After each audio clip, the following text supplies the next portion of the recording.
What's up, party people? It's Keys Dan with RadioWhat.com, DJLittleRock.com, coming to you live and in living color from the Radio What studios. And this is my podcast, What Makes You Famous. It's an extension of the RadioWhat.com internet radio station that I've been running for quite some time. And if you need DJ services, where do you go? DJLittleRock.com. One more time, DJLittleRock.com. Check availability and get a free price quote, and maybe you can have me at your next event. I like to party with the people. Let me entertain you. Speaking of entertainers, I have Jessie Lynn on the program today. Jessie Lynn. Who is Jessie Lynn? You're going to find out in the next few minutes if you don't know by now.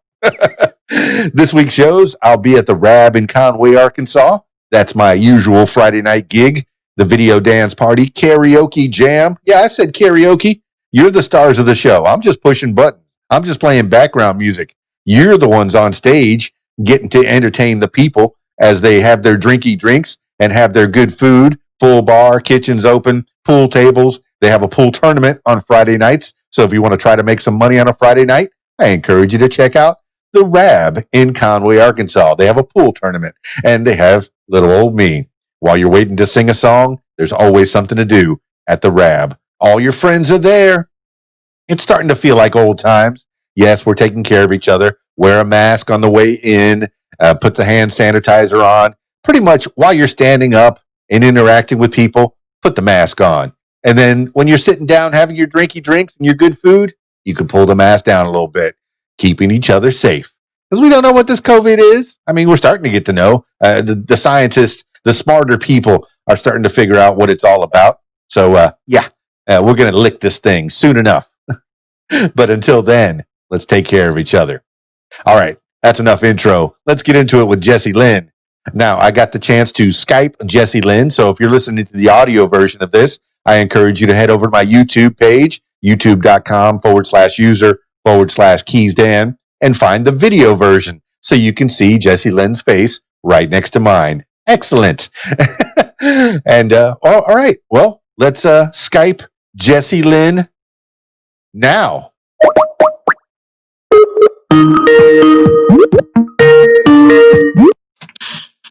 Look at you. Okay. You are smarter than the machine. Perfect. There we go. You are the smartest girl alive. Jessie Lynn in the house. We're working on it. Hey, Keys Dan, how are you? I'm great. How about yourself? Man, it's fantastic to be alive. It really is. And it's good to have you right in my face. Almost face to face with me. Almost in person. Jessie Lynn. I know. I tell you, this technology has actually made things quite personal, to be perfectly honest. I never thought that I would say that, but I'm glad that it has. I'm an old man that's learning this stuff, and as I go along, I worked with microphones my whole life. Since 1986, I've been a professional broadcaster, quote unquote, because I went to school. I guess you become a professional when you get paid for it. And this is, I usually don't do a lot of pre-interview, a lot of research for the people because I want it to be fresh. But I did find out something about you, Jessie Lynn, over the last week, really. You're a professional broadcaster. When did that happen? I am. So I've actually been in the radio business since I was about 16. Started my first radio gig as a co-host on the Cool Classic Hits rock station here in Montgomery, and did a co-hosting gig there for a while, and of course did some liners and stuff like that, and moved to Auburn, of course, got busy, and had to kind of set that aside for a little while, but then later on went to work for one of the corporate broadcasters as a digital sales manager and marketing specialist, and spent about 2 years there. And when I left, I decided that, hey, this is a good spot to step in, and an opportunity presented itself here, and step back into what I enjoy, and that's production and on-air work. So it's in addition to everything else that goes on. Yeah, so many things to unpack there, Jessie Lynn. Amongst those words that you were just giving to me and that paragraph that you gave me, you're not a one-trick pony. A lot of people think that you're in primarily the country genre when, as a singer, but you started off in rock as a co-host. What was the time on that? I mean, the time of day. Was it the morning show? Was it the afternoon drive? Was it midday? It was late night. Late night. It was late night. We actually spent about, we would hit the airwaves about 8 or 9 o'clock at night. And so it was the late night show that we would start at and go till about 11 o'clock.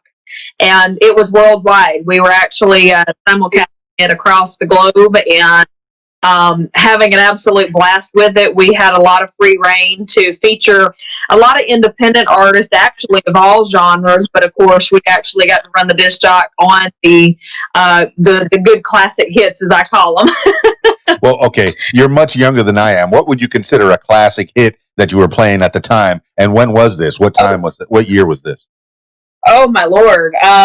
Geez, we played everything all the way back, to the main rock days of, 60s, 70s rock. Even some prior to that. Of course, I'm a Fleetwood Mac junkie. So, anything Fleetwood Mac, the Beatles, anything that's like that. Some of Elvis's work, when he was in the rock genre. I mean, we spanned the whole genre of rock, because we did the classic stuff, but we even did some of the newer stuff that was coming into, getting into the late 90s, early 2000s. But, there's never going to be another era like the 60s to 80s era and a little bit before that. I get it. I'm with you. I'm class of 86. Like I said, I first started doing radio in 86 when I got out of high school. But, right. You said Fleetwood Mac. What's your favorite part about Fleetwood Mac? Because mine is definitely Mick Fleetwood. When MTV came on the scene and people had to be visual as well as audio, you had the videos that Fleetwood Mac would have on, and Mick Fleetwood playing the drums. He would stick his tongue out and make all kinds of faces while he really had a showman personality. Usually the drummer is stuck way in the back of the band. And so they're hiding behind their drum kit, but not old Mick Fleetwood. But not only being one of the founding members of the band, his name's right on there, but just on the video, and then of course the rest of the band. But what was your favorite part about Fleetwood Mac? Definitely Stevie and Lindsay. I think when they came to the scene, they definitely added a lot to Fleetwood Mac as a whole, and ultimately made them what they are. Fleetwood Mac had some good stuff in the beginning prior to Stevie and Lindsay, but when they stepped in, it's like Fleetwood hit a whole new level. And I'm a major Stevie Nicks fan. Love her work, love her music, her writing capabilities and ability just in itself is by far untouchable on any spectrum. Excellent. And you're also leading up to that it's a team effort. It's not just one person that does the job. When you bring a whole team, somebody wonderful, like the album Rumors, one of the greatest albums of all time. Every song on that album is a hit after hit. That's one of the when I was working classic rock, that's one of the one side albums. And I did do a lot of late night, and they did, like side albums. That's the one you put that side album on, you can go take a break, go have a sandwich, go visit the lavatory if you need to, go to your car, drive around the block, and you can listen to yourself. Listen to the radio, but you put that whole side on. It's a wonderful album. We're not here to talk about Fleetwood Mac. Amongst other things, I'm just trying to get Jessie Lynn's view on things, the world as it is and as it was, and how you came to be who you are. I haven't even asked you to give a little blurb. Like if you were writing your own Wikipedia page, that top 1 or 2 paragraphs, give the people an idea of who you are, Jessie Lynn. So, known as Alabama's Singing Cowgirl, that was an original staple name given to me about 7 years old when I first opened for a rodeo on horseback, carrying the American flag with a wireless headset, singing the national anthem. That has now changed and is quickly being billed as America's Singing Cowgirl. Grew up in church, started singing at the age of 3, was classically trained for 10 years as a first operatic Broadway singer. I've opened for, the Oak Ridge Boys, Montgomery Gentry, Jessica Meuse, Shane Owens, worked with the Mandrells, Arlene Mandrell's husband, Pat Holt, is actually my producer. Write a lot with Lori Morgan's brother, a lot of great industry connections, all the way up to Dolly Parton, working with some of her staff and all of that. And grew up a barrel racer and still coach and train to this day. I have a wait list actually of students that are waiting to get on, and just enjoy touring and hitting the road and doing what I love best as America's Cowgirl. You know what's funny is I grew up in South Florida, Miami, and there's a city that I grew up in. I guess the first place that I really remember as a young lad called Opelika. And you got me so excited when you did a video maybe a couple days ago that you were in Opelika, and it sounded so much like my hometown of Opelika that I was like, is she in Miami? And then I looked into it. And I went, oh, there's a Opelika in Alabama. That was funny. It's funny because probably about a month or so ago, I was close down to Miami. I was actually in Okeechobee, Florida, judging an equestrian drill team competition for 2 days. So we weren't quite all the way down to Miami, but we were pretty darn close. Wow, I like horses so much. They're so majestic. In fact, I had recently on the podcast, I had a lady, Grace Abounds Ranch. She's trying to come up with a horse ranch. Her name is Jennifer Lopez. Funny, but only one N. Not that Jennifer Lopez, only one N. But she was trying to come up with, she has this property in Arkansas where she's trying to make a little horse ranch to do therapy. What is it about horses that it just they're so big and they can be so gentle and they can be so dangerous at the same time. I mean, what are the experiences? When was the first time you got to deal with a horse, and what was that like? And what do you think of when you think of horses? I was put on my first horse at 3 months old. I was set up on one at 3 months old, won my first costume lead line competition at 9 months old. Been riding ever since I remember. So to me, I practically grew up on the back of the horse, grew up hauling, rodeoing, showing all disciplines, not just barrel racing and timed event sector, but everything from showing halter horses to saddle, hunter jumpers, western pleasure, dressage, reining, you name it. At some point, I've had a hand in it, probably more than one. And it's amazing to watch. You talk about the therapy sector of things. I actually, a couple of my students in the past, even one now, we actually use it as kind of like an anger management system for them during the week. If the kid has an outburst or has we call an episode during the week, or is disrespectful during the week, they have to go cross off one letter of the word horse. And if by the end of the week there are any letters that are crossed off, they don't get to come and do their horse lesson. So they have opportunities to theme the word, and so they can come to their lesson, or if they don't, they skip a week. And it's amazing at how much a child's attitude and behavior changes when they realize, okay, first of all, yes, I'm handling this 1,200-pound animal that I have to be careful around, but at the same time, the amount of responsibility it places on them is something that is almost unparalleled just in a normal day-to-day chore routine.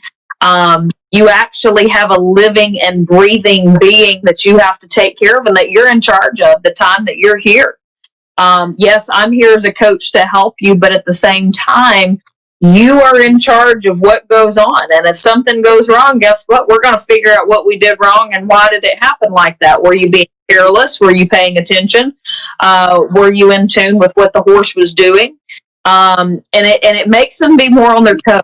So it's pretty amazing to watch just my students. And also I've had an opportunity to work with therapy patients as well in the past. Soldiers with PTSD, Down syndrome children, autistic children. It's absolutely amazing what a horse can do for somebody that may be struggling with something.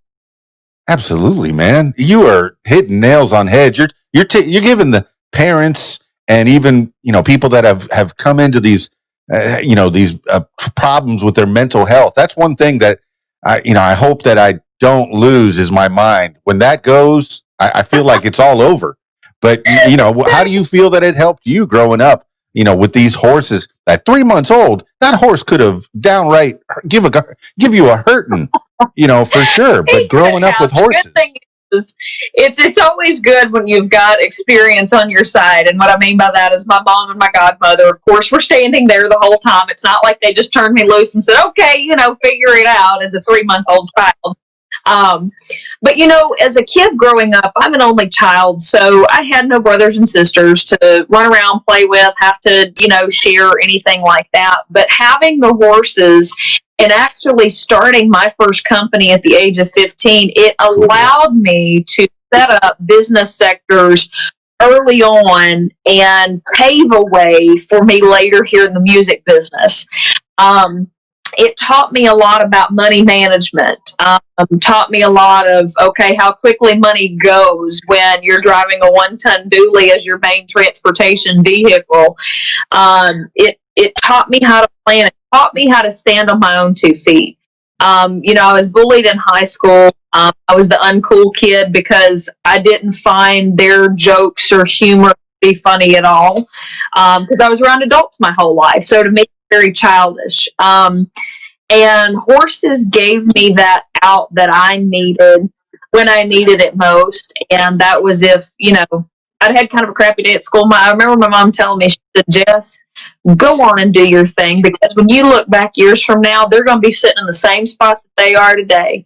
You won't be. You will be out going and doing what you love, and I'll be darned if I'm not doing just that. I'm doing exactly what I love. I don't work, I work my butt off, but it's not work to me because I absolutely love what I do. I work with horses on a daily basis. I get to work with kids on a daily basis and adults.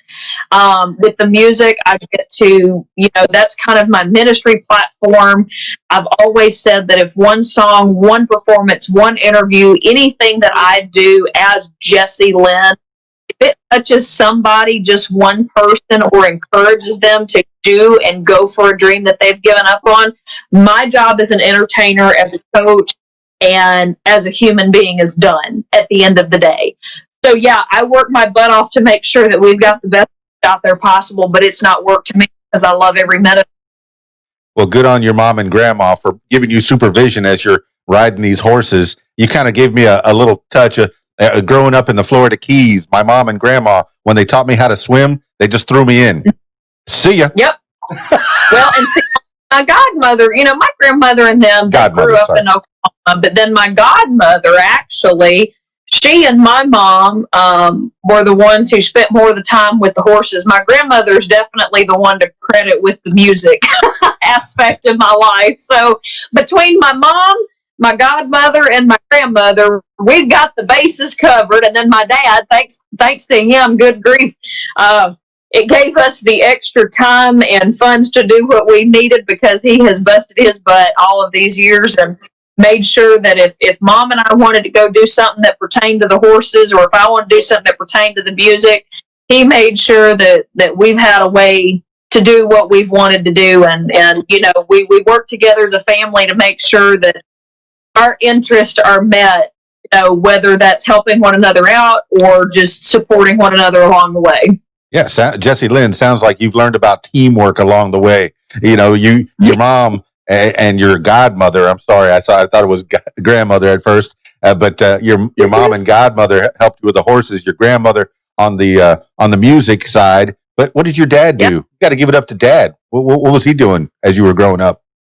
So Dad was busting his butt, and my mom works too. But man, my dad was works for the state, and at the time was in the Air Force Reserve Unit. I mean, there were nights he's working man days till 10 or 11 o'clock at night, coming home, getting up the next morning at 5 a.m. and going into the office because there's construction plans that have to be out and done and ready to go for bidding. So, he has always made sure that we've been provided for regardless of what our interests are. Another thing that I've really, especially now, since I've got a little bit more leeway to enjoy my schedule a little bit more, and I don't have to, pound the pavement every weekend. one thing that he and I really enjoyed, my dad loved fish. So this past spring and summer, he and I have just been having a field day, going out, taking the boat, and just spending a little father-daughter time fishing, catching some great bass, bringing them home, and having a good old fish fry. So, it's great all the way around. It's work when it needs to be work, but then play when it needs to be play, and then it's family when it needs to be family. Well, Jessie Lynn, it sounds like he sacrificed a lot of time with you and your mama, going to work. A lot of kids don't appreciate that their dads, I mean, especially, I work 2 and 3 and 4 jobs to keep my family at home. I have a stay-at-home wife, and my daughter gets homeschooled. She's 14 now. And then, but I'll get up at 5:30 in the morning, go to work, doing whatever I got to do. And sometimes I won't come in until it's way dark. And I do want to spend time with them, but I also have to make a living for them. And good on your dad for having that sacrifice, but then good on you for recognizing that he was sacrificing that for you, so you could do the things that you needed to do. Put the tools in your tool belt, including the horses and the music. Go ahead. And what it has shown me is, like I said, both of my parents work, but Dad was the one always putting in the extra man days and time with the military. Of course, him and Mom talked about everything prior to him making a decision of, hey, do I need to go work some man days or all this? And then, Mom always told him, she said, this is your choice. Always, extra money here and there is great, but also at the same time, if you need a break, you need to take it. So what both of my parents taught me at the beginning, anything that's worth having is worth working for. And that is one thing that I can say. My mom, my dad, my grandmother, my godmother, everybody around me, they work for what they have, and they enjoy what they have. There's nothing wrong with enjoying what you have if you've worked for it and made a good, honest living at it. And I guess that's what makes me appreciate this so much more is my parents always told me from the beginning, we'll support you 110% wherever and whenever we can. But also at the same time, we expect you to do your just part as well, which means I foot the bill. If it's something that's a little bit too tall of an order, say, hey, we've got this production, I've got this much, we need to cover this last. Okay, what do we need to do to make sure that we can meet A, B, C, and D? And then, that's how we do. Same thing, that works both ways. If Mom and Dad need something and I've got the resources at the time, guess what? I return that. That's just how a family, that's how I was brought up and taught. That's how you're supposed to interact with one another, and you're supposed to help one another at the end of the day. And that's life just in general. Jessie Lynn, that's a good work ethic right there. And I love how you say man days. Is that very PC? Is somebody going to stomp on us? Am I going to get messages? What is man days? What do you think of it as a man day? Just a long day? Man days are, so since Dad was in the Air Force Reserves, man days are extra work days that they could do during the week. So it's basically like extra drill days. That serves as like extra overtime. It's overtime work for the military. Okay, all right. I didn't realize that there was actually a term for that. Yes. What do the women in the military think of that? They don't care because you know what? They're serving 2 things, God and their country, and they're proud to do it. Oh, that's beautiful. Well, it sounds all right. You mentioned religion and your upbringing that way. I mean, how has God provided for you? What kind of lessons have you learned? What comes to mind right now? I know I've read that Bible, different versions of it, at least 5 different times in the different churches that I've been to, where they've made you read the Bible certain ways, and there's ways to read it in a year. It's not chronological, it's not front to back. But what lessons have you come up with that you could think of right now that come directly from the Bible? Well, what's funny is I hope you have about 3 hours for this interview, because that may be about how long it takes for me to tell this story. I will try to give you the short version of it. So, give you a little family history background. I'm actually Native American. I'm Cherokee, a card-carrying member of the Cherokee Nation of Oklahoma. And so we put a lot of stock and faith in, of course, the almighty higher power, God, and because I am. And we also put a lot of faith and stock in, the nature, animal, very close with, nature as a whole. And the many lessons, and actually I'm working on a book right now called Dreamcatcher. And this will tell a little bit more of this, what we're going to barely scratch the surface of.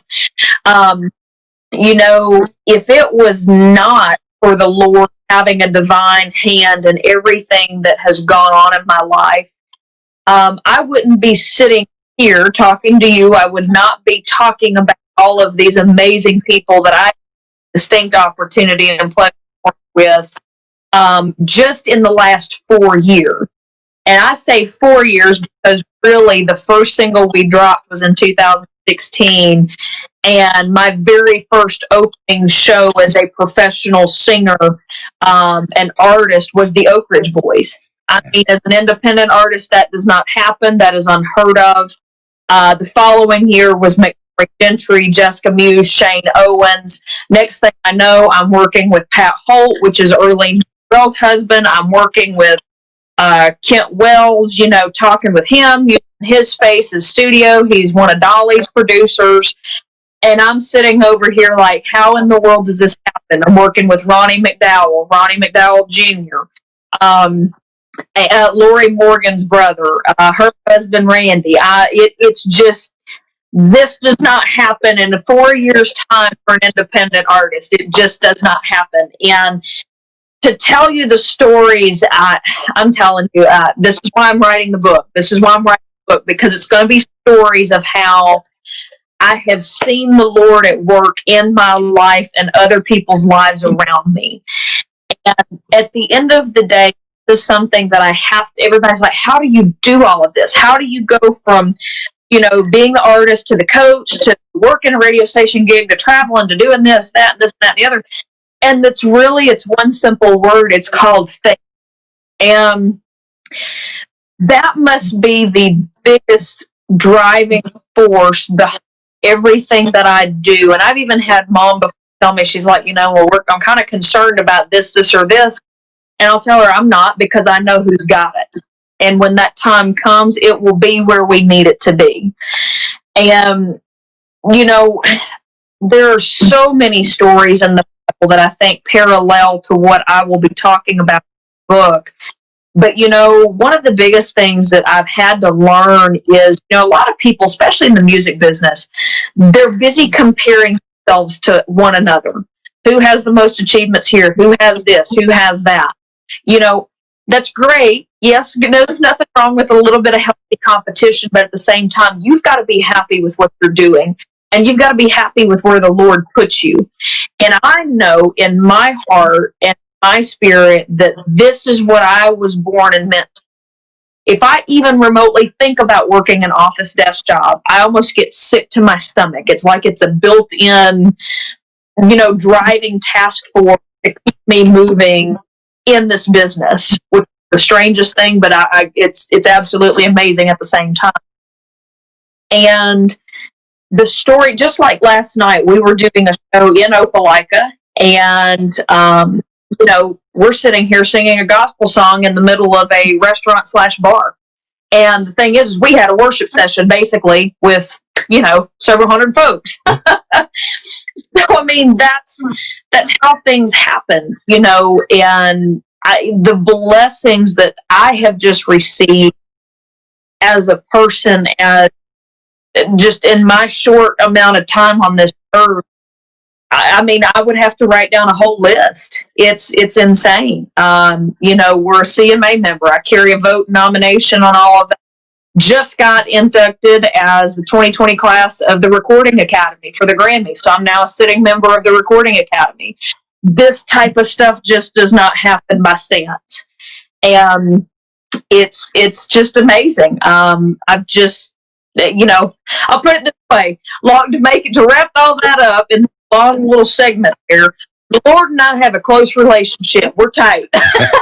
Well, Jessie Lynn, it sounds like it's not happenstance. It's hard work. You have that work ethic. You made it happen. It's not, people that want to become a star, some of them will think, oh, you know what? All I have to do is just sit here and Hollywood's going to knock on my door. Nashville is going to knock on my door. No, you got to go bust down doors. Now, funny, you were talking about you're being a Cherokee and then still being in the Christian religion. I remember growing up, I'm half Cuban, and in the Caribbean, there's a lot of Santeria, but then I grew up in Catholic school. So I had that part. What's the duality? What your Cherokee heritage, how much of that did it conflict with the Christian heritage? Because I know way back when we had a few problems, bringing the Europeans to the Americas. But how is there any conflict, or does it kind of go hand in hand? There is no conflict whatsoever, because Christianity for me is not a religion. It's a matter of the relationship that you carry with the Lord. A religion's not going to get you to heaven. It's going to be your relationship with the Lord. And that is a lot of the way in which Cherokees believe. I remember vividly, I woke up one night, I had a dream plain as day, still remember it to this day, that I still decoding and finding those pieces of the dream. It's like deja vu, but I firmly believe that the Lord revealed it to me, but it was revealed in a way that made me ponder, what does this mean? And I'll tell you a little bit about that. So in the dream, there was a buffalo. And of course, so that ties way on back to the, Cherokee heritage and our foundations.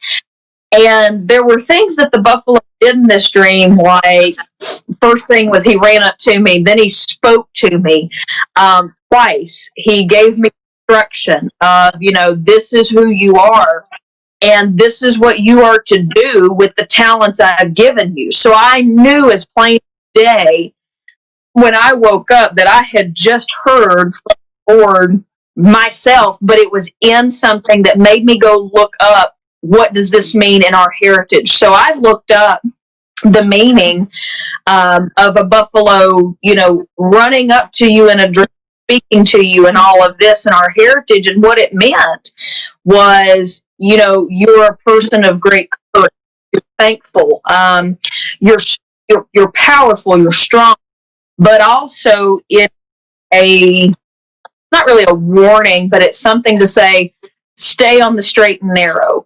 Make sure you are in tune with the Lord and everything else moving forward.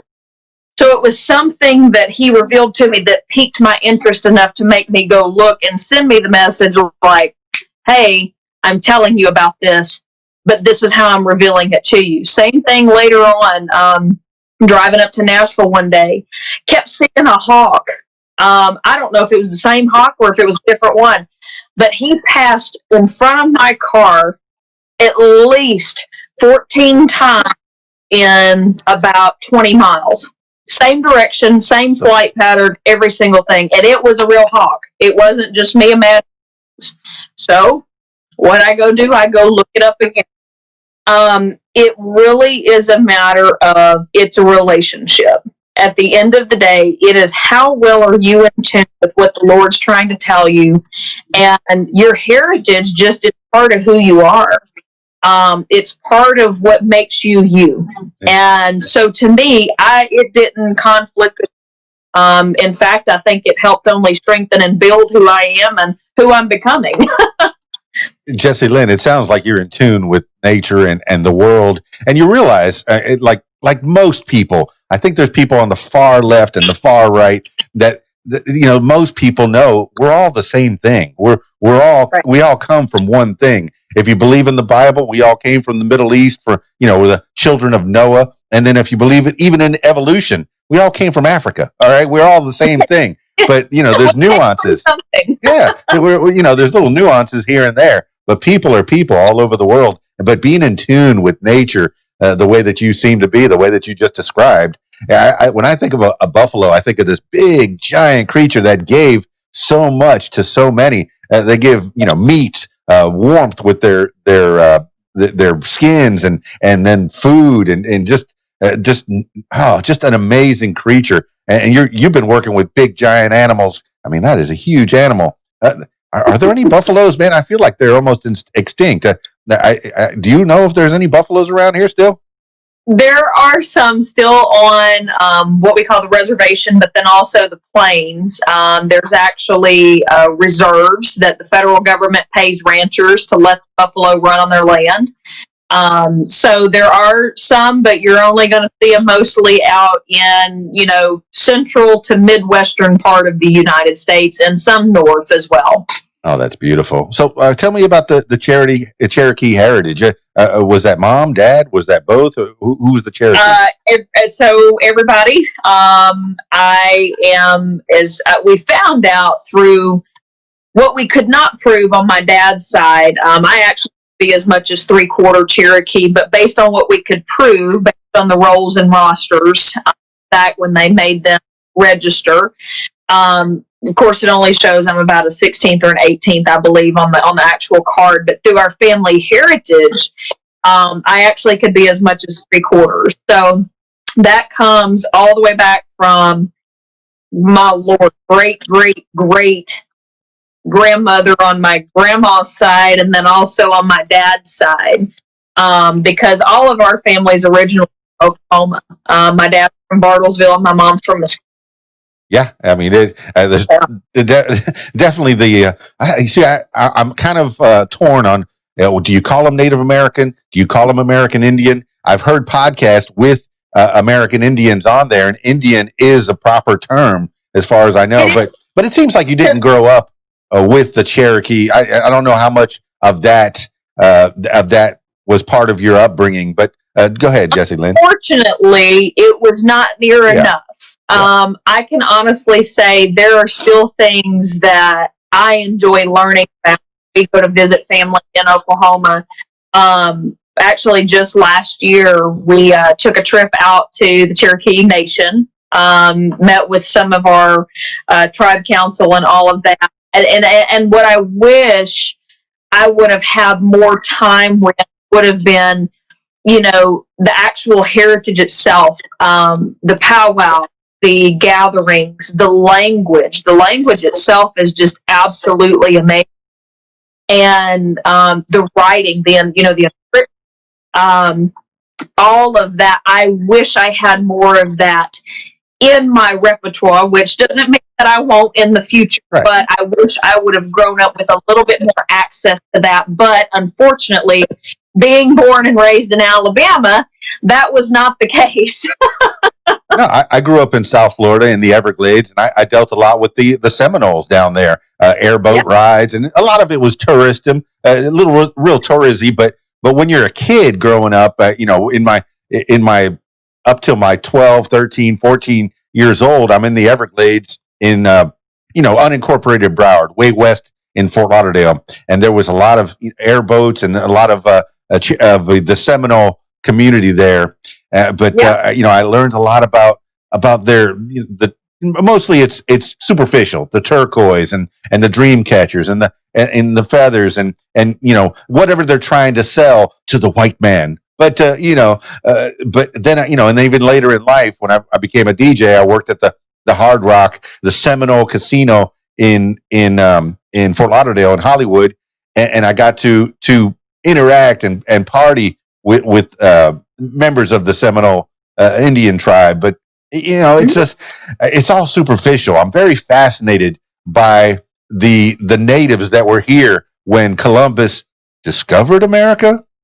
Yeah. Question mark? I don't know. But there were people already living here, and I wish we had more, or I wish I had more knowledge on who they were. And I'm guessing that you're digging into that right now. You're researching that. You're just discovering that part of who you are right now as we speak, really. Well, it's funny. I know a good bit, all the way back to actually who we are, where we come from. It's more of the heritage aspect that I'm wanting to learn, which is more of the practices. Like I said, the gatherings, the powwows, the music. Oh my God, the music aspect of it is phenomenal. The leather working is phenomenal as well, and it's more of the practices of the heritage versus who we are. We've got a pretty good grasp on that. It's just a matter of, okay, I want to learn more about our practices within our own heritage. Oh, and then bringing it all the way around when the horses were introduced to the natives that were here, that changed their whole world. Instead of having to walk to go and get that food, now they could ride horses, and it was amazing. I've heard it described how they would take arrows and have them all in their fingers, and then they would hug the neck of a horse and go underneath that horse and shoot arrows. Like within seconds, you could have 5, 6 arrows, and there you have food. And they would protect themselves as well from people that were invading. But they had that ability to get around quickly with the use of the horses. I mean, horses have been a part of your life. You already said it, and when they were introduced to the natives, it changed their lives. Oh, amazing! Yes. So, oh my goodness, there's so many different things that we could talk about. I just, anybody can go online and find your social media and find out about your songs. Yes, you're an amazing singer. Yes, you're an amazing, performer. And just the fact that you're carrying this flag, riding a horse, using a wireless mic, singing the national anthem. That's so many things that you had to coordinate. Don't mess up. Don't mess up. Don't mess up. Don't mess up. And then you pull off these amazing performances with these people that have made it already. I just saw a meme of a girl who's also a country singer. She was having a drink of wine next to a Dolly Parton bust, I guess. And she said, "This is the closest that I've been to Dolly Parton having a drink with her so far." And you've actually worked with the greats, with Dolly Parton. I mean, there's your experiences with them. How much interaction? Because over the years, in Miami, working on the radio down in Miami, you meet a lot of different industry talents, the greatest people that have ever lived in talents. And I'm remembering all these different interviews that I had with them. But did I really have a lot of interaction, a lot of personal interaction? I mean, I can count on maybe 2 hands ones that I can call them right now and have them on the podcast. But of the hundreds of people that I've talked to, the ones that you've interacted, which ones have you had the most interaction with, and what did you get from them? So, first and foremost, my dream one day is to work with Dolly, hopefully on an album or a project. I'm at the door, at least. I have not met her yet, but I'm looking forward to that day when that day arrives.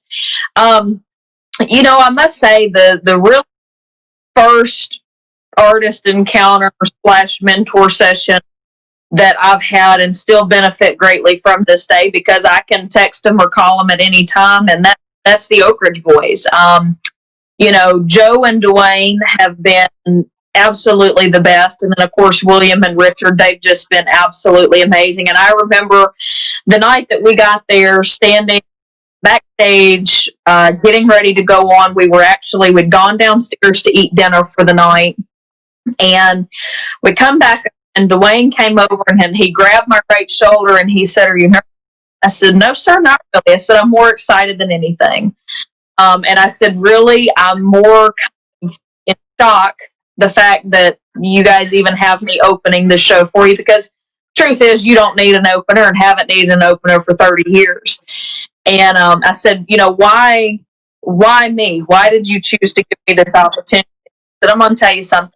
I said, "Tonight," he said, "this stage is yours. Do not let us steal your show, and go out there and bring the house down."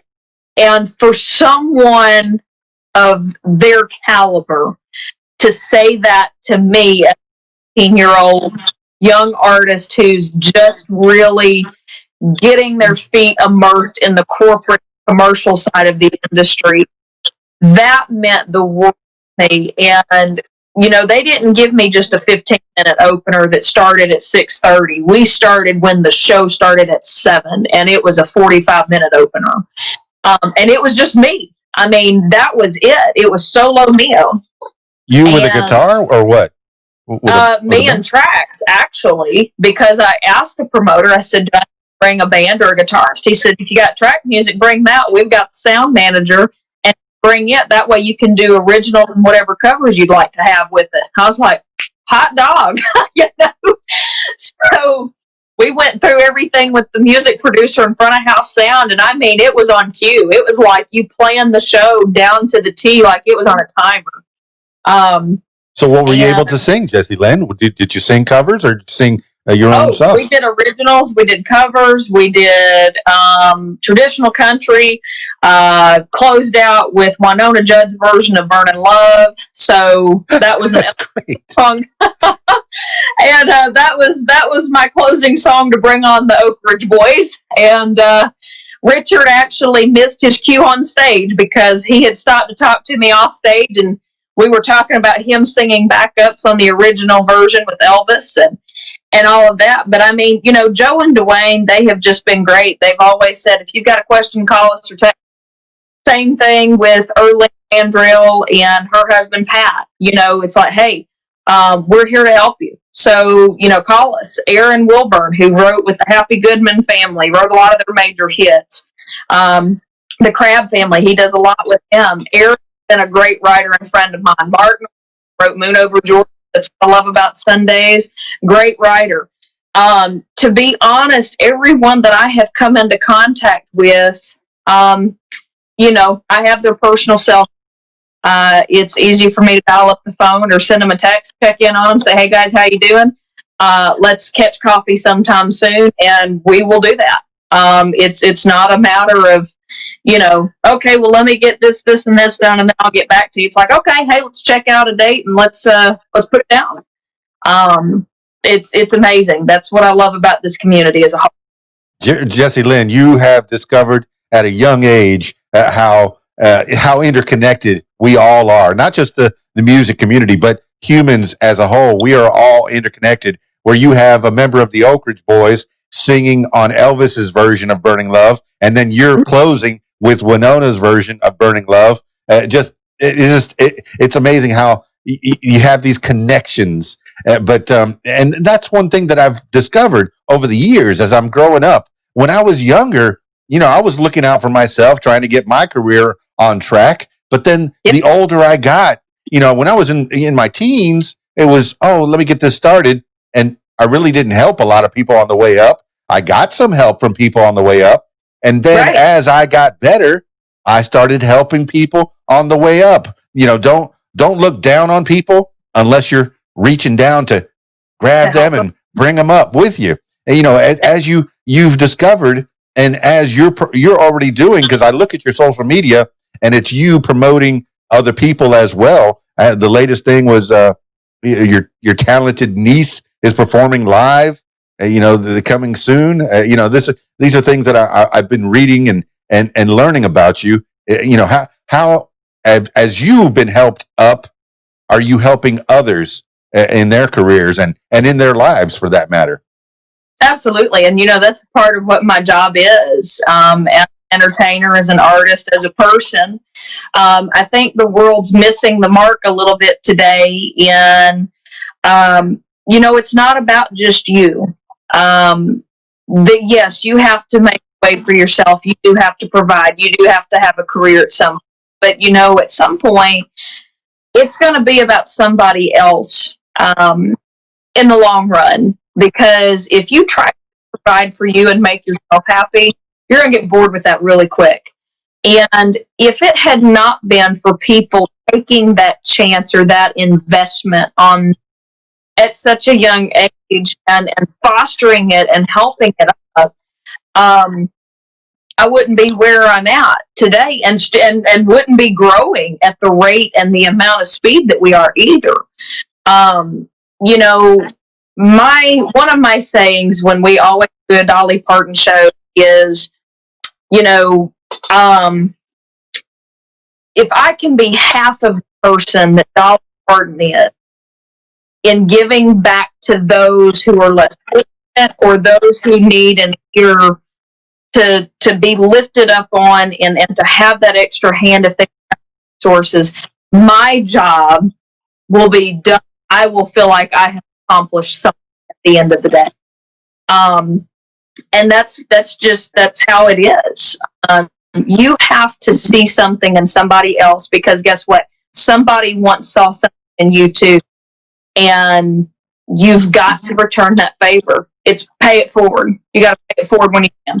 Well, it all starts when we're very young and in school for most part, and family for the most part, or for the other part is you said you've already alluded that your grandma helped you in music. Did you get anything in school, and how did your grandma help you in the music or give you that inspiration?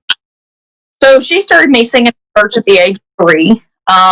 Later I went on to be classically trained for 10 years, the first operatic Broadway singer.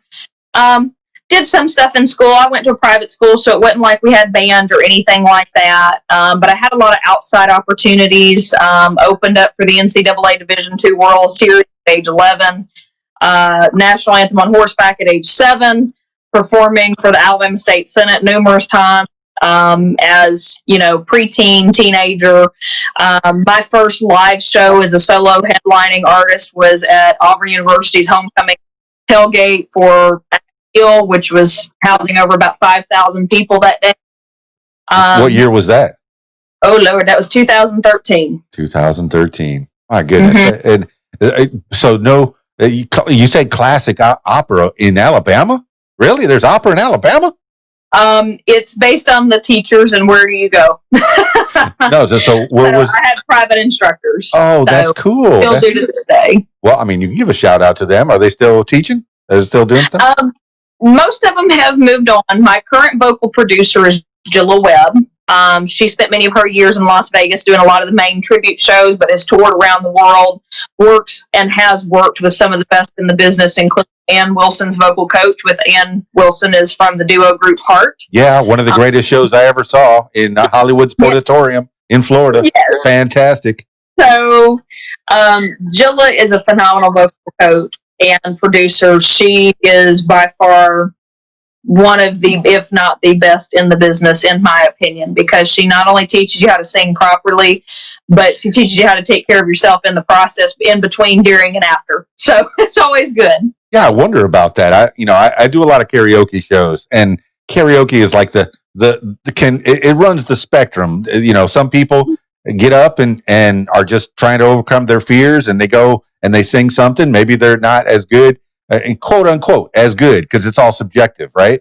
Right. As good as someone else would be. But then there's some that come up and just blow me away. But me, yep. I have my little selection of 80s hits that I can kind of muddle through, that I can have fun with.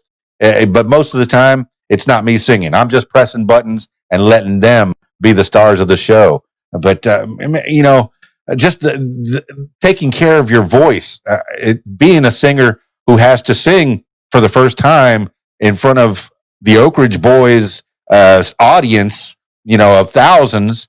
This may not be your audience. They may not have come to see you, but you got to wow them. How do you do that for 45 minutes and not hurt yourself? You have to have that vocal coach, right? And what do they train you to do to take care of your voice? A lot of different tips and tricks of the trade, and I don't look at it so what the audience at that point in time. I was not looking at, are they going to like me, or are they going to know I've been hired to do a show, and by George, they're going to get one, or I'm going to die trying. I look at things instead of what if. It's how am I going to make sure the show's bigger and better next time. Same thing with vocals. It's a lot of training. It's a lot of repetition. It's a lot of breathing. It's a lot of vocal placement. You don't have proper placement, you're going to ruin something at some point. Shania Twain can tell you all about that. It's just, you have to know your craft. Well, it's like a sport. The voice is a muscle. What happened to Shania Twain? I'm sorry. What happened to Shania Twain? I'm not familiar with that story. So she actually ended up having to have a couple of vocal cord surgeries several years ago due to just improper singing and overwork, restraining the vocal cords, not proper placement, ended up having nodes. all types of stuff like that. There's a whole documentary series on Oprah when she was doing her own network, The Life and Times of. She did the Judds, Shania, a couple of other folks as well. Well, yeah, Shania Twain's one of those people that have come through my life, and I've had to, I've interacted with her. She's so little, Yeah, but I remember, this is I guess it was Florida City's Walmart. We were doing some kind of mutual thing. She was promoting, the Walmart down there, and I happened to be doing a remote with my radio station. And yeah, I didn't know that about her. I've known that other singers have blown their voices out and have either struggled to get back or have never come back. And it's quite crazy, and she's definitely got a story that you need to check out. So it's pretty awesome, and it's great. It's really amazing. Yeah, I don't wish that for any singer to ever have that. That's like like I said in the beginning, losing my mind would be the worst thing that I could think of, to not be able to think and to interact and to be able to have a conversation like this. I know I even stumble as I think of things to ask you, and as I mull upon what you have said, and really I'm trying to find out. Oh my goodness! See, and if I lose my mind, oh, that's the worst. That's the worst. But for a singer to lose their voice, that's got to be so scary. Ask to Ronstadt. Oh my goodness, so many. I'm thinking of Axl Rose. I'm thinking of Steve Perry. I'm thinking of people that have that were great. Linda lost hers to a different type of disease. It wasn't so much a vocal overuse, but she can't sing now, and that was her main instrument. So, wow, could you imagine? All right, so growing up through the years, you went to private school, but did you go to college? What did you have a fallback? What did you want to be when you grew up, or what did your mom say? Hey, you better fall back. Well, no, and I'll be honest, I'm running a little bit short on time here, so I'm going to try to make this kind of quick. I do have an early wake-up call in the morning, so I'm going to try to wrap this in a nice, neat little burrito here and serve it to you hot. Private school, I graduated, went straight to Auburn University, obtained my Bachelor of Science in Agriculture Communication in about 3 years, turned around, started my master's program in agri-science education, completed it in a year, have now been accepted into my PhD program, which I will more than likely start in the spring, but it will be mostly online with maybe me teaching some on campus in addition to touring horses and the radio gig. Jessie Lynn, there's a lot of knowledge in that head of yours. All right, so take us through the different avenues of what you do and how people can find you on those different avenues. For the horse training, how do we find you? For the singing, how do we find you? Yeah, so one-stop shop for everything, jessielynn.net. That's JESSIELYNN.net. That's going to lead you to our tour schedule, links to our music, social media, everything. On our social media for the horses, it's under Alabama Extreme Equine Productions. But then everything else is under Jessie Lynn or Dirt to Diva Productions. You can find all of our music on Spotify, iTunes, Amazon, YouTube, all of that great stuff. And we post quite a bit. We actually are doing a series right now called #Focus Fridays that's Instagram only. So if you follow us on Instagram at JessieLynn_official, you will get to see our #Focus Friday videos, which is where I take about a subject a day and just openly talk about it. If it's, about chasing your dreams, I talk specifically about how I went about chasing mine, how you can get there. They're about 10 to 15 minutes in length, so they're short, sweet, little pep talk for the week and get you ready for the weekend. So would love to see everybody out there. Positive social media influence, and it's for positive comments and messages only. So well, Jessie that's Lynn, all for fun and excitement. Jessie Lynn, I'm looking at one person on the video. I'm talking to one person on the audio, and you keep saying we. Who's the team that's that you say we? Who is that we? It's our fans. It's our backing group. It's everybody that makes all of this possible. I'm just the front man that pushes all of this out, but it's the fans our support group, everybody that's around. It is a we effort. It's not I.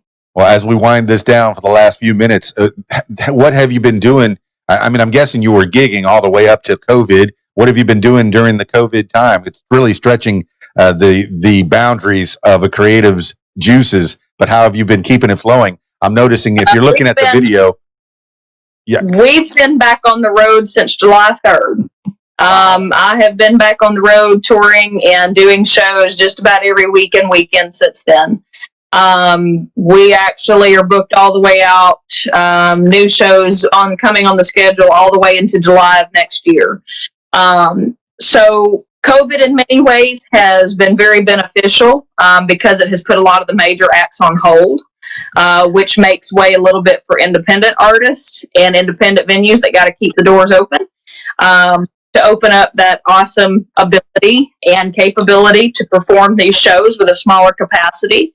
And for the venues to afford it, for us to make it as artists. But then also I've been writing quite a bit. Just in a month, I had to register about 30 songs with BMI. So a lot of writing, a lot of change in production schedules, a lot of change in, content. Hashtag Fridays have come out of this. We are busier now than we were pre-COVID. Very prolific, and you're keeping busy. Now, like I was going to say, the video, I'm looking at you, but your background, that's where you do your live videos when you're doing the streaming, right? What's behind you? I don't quite see that sign. It says welcome. I see welcome. It is actually interchangeable. I have different things that I will put up for different aspects if we need a different look. Then I've got the cowboy 10 commandments, my little cute bale of cotton here with my old chicken wire, and then my personal favorite, the follow that dream sign, is always one of my favorites on the nice good old record player, the Crosley that I've got sitting here, that still works. So we always have a little bit of old, new, and then also touches on the cowgirl side for sure. Well, I'm so glad that we finally got a chance to talk. Our schedules finally came together. I know you have something going on. What's going on in the near future besides tomorrow? And then what's in the distant future for Jessie Lynn? Where do you want this all to go? So near future, should have a new single coming out probably at the end of this month, first part of October. You can join our email list to find out about that. Distant future, probably a new album project coming down the pipeline. A lot of new material being written. Going into production, getting ready to go forward with that, and putting out a full-fledged album on top of an EP. Fantastic. Well, I usually finish these things off with last words for the people. I don't want this to be the last time that we talk. As time progresses, I want to catch up with you over the next next years or so, or months or years. Yeah. But I always finish these things off with last words for the people. It could be just some, words to live by, something that you heard a long time ago, your motto, your mantra, or just whatever pops into your head at this moment in time. Jessie Lynn, last words for the people. Yeah, so last words, whatever your dream is or was at some point, whether it was big, small, indifferent, if you've given up on that dream or you're not sure how to go about going for that dream, just do it. It doesn't matter how old you are, your ability, your resource, anything like that. Go for it. Find your inner happiness. Find out who you are supposed to be as a person.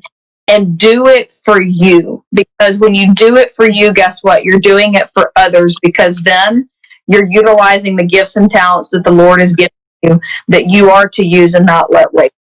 So make sure you know who you are.